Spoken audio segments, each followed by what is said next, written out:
張雨晨近況動態。啱啱個聖誕節，佢有個相關旅行團的音樂會，喺廣州融創大劇院有近2000個座位，場地配備是360度圓形舞台。當晚嘅表現魅力四射，吸引觀眾。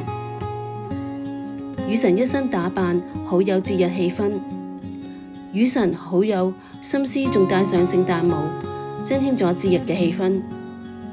尤其是帶着燦爛笑容，真係好溫暖啊！讓嚟睇 concert 嘅觀眾都感受到節日嘅快樂。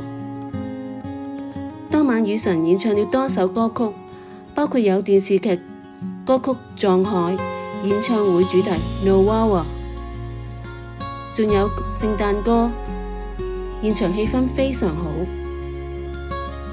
雨晨唱歌時，身體隨着音樂旋律去擺動舞姿，確實很吸睛，好滾動啊！粉絲揮動應援燈牌，歡呼、聽歌、看演出，相當愉快。另外，雨晨接受咗雜誌專訪，做封面人物，內容有提及人生3把刀及心路歷程。雜誌封面人物硬照有多個，造型吸引，有不羈作風，調皮，畢加索上身添。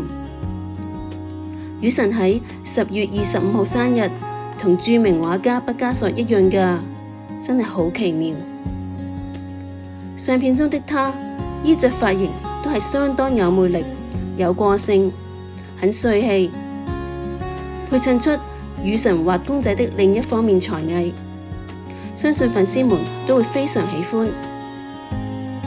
提提你哋，如果對張雨晨嘅訪問內容有興趣，建議去買本雜誌，現已發售。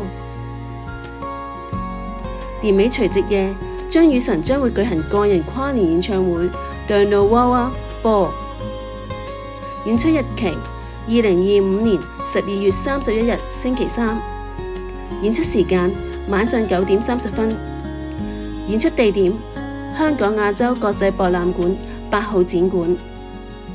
到時可以同歌迷和大家一齊倒數，歡欣迎接更好嘅2026，期待期待，